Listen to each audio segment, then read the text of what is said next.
এবার একটু ঝাড়গ্রামের দিকে নজর রাখতে হচ্ছে, কারণ কলেজ কমিটির সিদ্ধান্তে সেখানে বিপাকে পড়েছেন কলেজ পড়ুয়ারা। সামনেই পরীক্ষার মুখে হস্টেল ছাড়ার নির্দেশ দেওয়া হয়েছে, তাতেই দিশেহারা মানিকপাড়া বিবেকানন্দ কলেজ কমিটির এই সিদ্ধান্ত। কিন্তু কেন এই সিদ্ধান্ত নেওয়া হলো? আমাদের সঙ্গে রয়েছেন প্রতিনিধি রাজু বলতে পারবে। রাজু, হঠাৎ করে এই সিদ্ধান্ত কেন নেওয়া হলো? এই যে কলেজটি রয়েছে, এই কলেজের যে হোস্টেল মিটিং এ যে সমস্ত ছাত্রীরা রয়েছেন, সেই সমস্ত ছাত্রীদেরকে হঠাৎ করে নির্দেশ দেওয়া হয়েছে যে কলেজ হোস্টেল থাকতে হবে, যেটা কলেজ কমিটির সিদ্ধান্ত। কারণ কলেজ কমিটির সিদ্ধান্তে যেটা উঠে এসেছে, সেখানে যে সিকিউরিটি গার্ড বা নিরাপত্তা যে রক্ষী রয়েছে, সেই নিরাপত্তা রক্ষী না থাকার কারণেই সেখান থেকে হোস্টেলে যে ছাত্রীরা রয়েছে তাদেরকে উঠে যাওয়ার নির্দেশ দেওয়া হয়েছে। কিন্তু এতে বিপাকে পড়েছেন ছাত্রীরা, কারণ সামনেই পরীক্ষা রয়েছে। সেক্ষেত্রে হঠাৎ করে এই নির্দেশ জারি করা এবং সেক্ষেত্রে কোনো নোটিশ না দিয়েই তাদেরকে মৌখিকভাবে বলে দেওয়া হয়েছে যে হোস্টেল ছেড়ে দিতে হবে, আর যা নিয়ে ইতিমধ্যে চিন্তিত হয়ে পড়েছেন ছাত্রীরা। আর ইতিমধ্যে এই বিষয় নিয়ে আমরা কলেজের যে প্রিন্সিপাল রয়েছেন তার সাথে কথা বললে তিনি বলেন যে ম্যানেজিং কমিটির যে সদস্যরা রয়েছেন তারা এই সিদ্ধান্ত নিয়েছে। সেক্ষেত্রে কেন এই সিদ্ধান্ত নেওয়া হয়েছে তা নিয়ে নানা জল্পনা শুরু হয়েছে এবং ছাত্রছাত্রীরা কলেজ যে পড়ুয়ারা রয়েছেন তারাও অভিযোগ করছেন যে হঠাৎ করে এইভাবে সিদ্ধান্ত নেবে, আমাদের যে সমস্ত বন্ধু বান্ধবরা রয়েছেন তাদের সমস্যা করতে হবে। এবং যে ছাত্রীরা এই সমস্যার মধ্যে পড়েছেন তারা জানাচ্ছেন যে বারংবার এই বিষয়টি আমরা কলেজের যে পূর্ণপত্র আধিকারিক রয়েছেন এবং তাদের যে ম্যানেজিং কমিটি রয়েছে তাদেরকে জানিয়েছি, তা সত্ত্বেও কোনো তাদেরকে খালি আশ্বাস দেওয়া হচ্ছে যে ঠিক হয়ে যাবে। কিন্তু বেশ, ধন্যবাদ রাজু। কি কারণে হোস্টেল ছাড়তে হবে কিছু বলেন? না, বলেনি। কোনো নোটিশ দিয়েছে তোমাদেরকে? না, কোনো নোটিশ দেয় না ম্যাডাম। হঠাৎ কেন হোস্টেল ছেড়ে দেওয়ার কথা বলা হচ্ছে? ওটাও জিজ্ঞেস করেছিলাম ম্যাডামকে, কিন্তু ম্যাডাম কোনো কিছু জানাননি আমাদেরকে। বললেন যে উপর থেকে পারমিশন দিয়েছে যে হোস্টেল ছাড়তে হবে, আর সামনে আমাদের পরীক্ষা, তো আমরা হোস্টেল ছাড়তে পারবো না। কোনো সিকিউরিটি নেই, রাতেও একা থাকি, দিনের বেলাও। আমাদেরকে প্রিন্সিপাল ম্যাডাম ডাকেন এবং বলেন যে তোমাদেরকে হোস্টেল ছাড়তে হবে। তো আমরা জিজ্ঞাসা করি কি হলো, কেন হঠাৎ করে, দিয়ে বলছেন যে আমাকে উপর থেকে এটাই বলা হয়েছে ছাড়তে হবে। কে বলেছেন? প্রেসিডেন্ট। পরীক্ষা রয়েছে সামনে, ওটাই ভাবছি কোথায় যাবো এখন। আমাদের কলেজে সিকিউরিটি এজেন্সিতে ওই হোস্টেলে যারা থাকে, দুজন মহিলা সিকিউরিটি এজেন্সি আছেন, ওদের স্যালারি সংক্রান্ত ব্যাপারে একটু কমপ্লিকেশন হয়েছে। তো আমরা আমাদের প্রেসিডেন্ট মাননীয়া বির্বা হাসদা মহাশয়া আছেন, ওনার সাথে কথা বলে আমরা ব্যাপারটা সলভ করছি। নিশ্চয়ই আমরা মেয়েদেরকে আমরা রিকোয়েস্ট করেছিলাম যে যদি টেম্পোরারি ছাড়ে, কিন্তু ওরা যেহেতু ছাড়তে চায় না, তো আমরা চেষ্টা করছি ওরা যাতে থাকে এবং আমরা ব্যাপারটা ইমিডিয়েটলি সলভ করার চেষ্টা করছি। আর এবার দেখাবো ফালাকাটার খবর। বন দফতরের জমি দখল করে চাষ, দলগাঁও রেঞ্জের কয়েক বিঘা জমি দখল।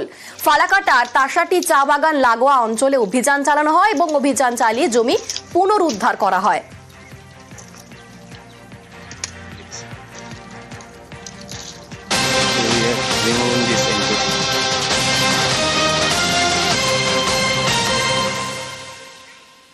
আমাদের সঙ্গে এই মুহূর্তে সরাসরি রয়েছেন প্রতিনিধি রাজকুমার, যখন সেখানে সেই জমি দখল করে চাষবাস করা হচ্ছিল তখন কি বিষয়টা কারো নজরে আসেনি?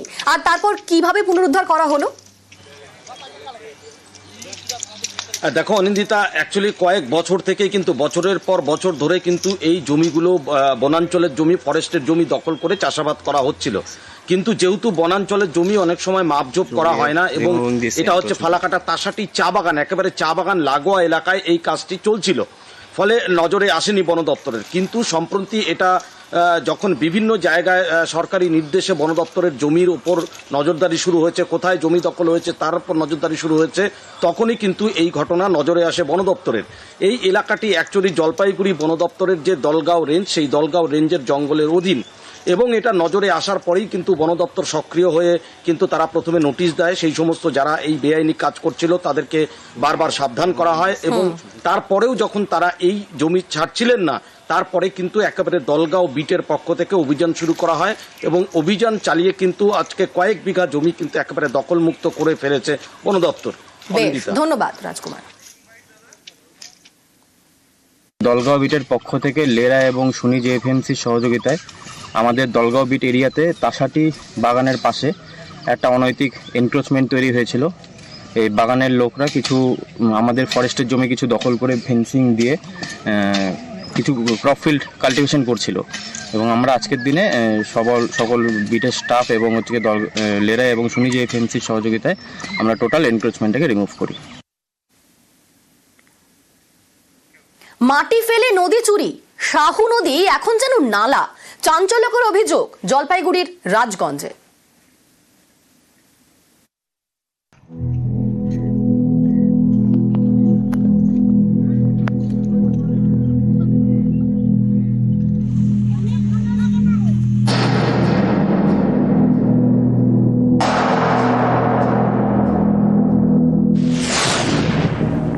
জলে পড়ে রয়েছে বোতল, বস্তা, পলিব্যাগ, আরো কত আবর্জনা। এটা কোনো আতিপাতি নালা নয়, এটা নদী। জলপাইগুড়ির রাজগঞ্জে শাহু নদী। এই নদী একটু একটু করে দখল হয়ে যাচ্ছে। শিলিগুড়ির অবৈধ লোক এসে পুরা দখল করে নিচ্ছে। হ্যাঁ, পুরাটাই দখল হয়ে গেছে। স্থানীয়দের অভিযোগ, বছর 10 ধরে শাহু নদী দখল করা হচ্ছে। মাটি ফেলে চুরি করা হচ্ছে নদী। নদীর পাড়ে বেড়া দিয়ে চাষ করা হচ্ছে, তারপর সেই জমি বিক্রি করে দেওয়া হচ্ছে। শিলিগুড়ির অবৈধ লোক এসে পুরা দখল করে নিচ্ছে। হ্যাঁ, পুরাটাই দখল হয়ে গেছে। প্রশাসন জানে যে প্রশাসন আসে, দেখে চলে যাচ্ছে, কিছু বলে না। বিশাল বড় একটা নদী ছিল, নাম করা শাহ নদী, এখন তো নালায় পরিবর্তন হচ্ছে। দেখা করছে এই যে শিলিগুড়ির দালাল, জমি মাফিয়া, জমি দখল হচ্ছে, বিক্রি হচ্ছে আস্তে আস্তে।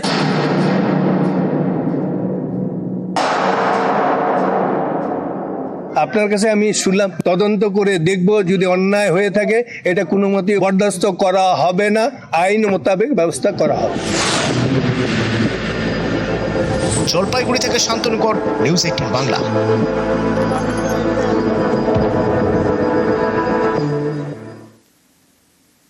আর এখন নজর রাখবো রাজারহাটের দিকে। রাজারহাটে হামলা, গুলি, সে ঘটনাতে গ্রেফতার করা হয়েছে 2 জনকে, আর উদ্ধার করা হয়েছে দুষ্কৃতীদের ব্যবহৃত অস্ত্র। রাজারহাটে গোষ্ঠী দ্বন্দ্বে গুলি চলে, ভাইরাল পিস্তল হাতে দাপাদাপির সেই ভিডিও। আমাদের সঙ্গে রয়েছেন প্রতিনিধি অনুপ। আজকে কি কি আপডেট পাচ্ছি? ইতিমধ্যেই তো গ্রেফতার 2 জনকে করা হয়েছে। গতকালকে ঘটনা, সেই ঘটনার পরবর্তীতে তাপস চট্টোপাধ্যায় ঘনিষ্ঠ শেখ আজাদ অনুগামী কিন্তু 2 জন গতকালই গ্রেপ্তার হয়েছে। তার মধ্যে সাজিদ খান এবং তার ইলিয়াস জনি, এই 2 জনকে ইতিমধ্যে মধ্যমগাঁও এলাকা থেকে গ্রেপ্তার করা হয়েছে। এবং গতকাল যে বন্দুক নিয়ে দাপাদাপি চলেছে, গুলি চালানো, গোটা ঘটনা কিন্তু 2 জনের একেবারে ছবি স্পষ্ট লক্ষ্য করা যাচ্ছে। এছাড়া এখনো পর্যন্ত মূল যে অভিযুক্ত শেখ আজাদ, তিনি কিন্তু এখনো বেপত্তা। তার খোঁজে পুলিশের পক্ষ থেকে তল্লাশি চালানো হচ্ছে। যেহেতু অভিযোগে তার নামও দেওয়া হয়েছিল, গতকাল যে পরিস্থিতি হয়েছিল এখনো পর্যন্ত এই ঘটনায় গ্রেপ্তার 2। কিন্তু গতকালকের পরে আজকে এলাকায় এখনো পর্যন্ত থমথমে পরিবেশ। কারণ ভর দুপুরে কলকাতা শহরে একেবারে এভাবে গুলি চলেছিল, বাড়িতে হামলা হয়েছিল। এবং আজাদ বাবা বলে সব্যসাচী অনুগামী, যার বাড়িতে এই ঈদের দিন তিনি কেন গিয়েছিলেন, এই নিয়ে কিন্তু তাপস চট্টোপাধ্যায়ের বিরুদ্ধে কিন্তু সরাসরি তিনি অভিযোগ করছিলেন। এবং গতকালকে এই ঘটনার পরবর্তীতে পুলিশের পক্ষ থেকে মামলা রুজু করা হয়েছে এবং অভিযোগ রায় হয়েছে। সেই পরিস্থিতিতে 2 জনকে গ্রেপ্তার করা হয়েছে। বাকি যে অভিযুক্ত তাদের প্রতি কিন্তু ইতিমধ্যেই খোঁজ চালানো হচ্ছে। বেশ, ধন্যবাদ।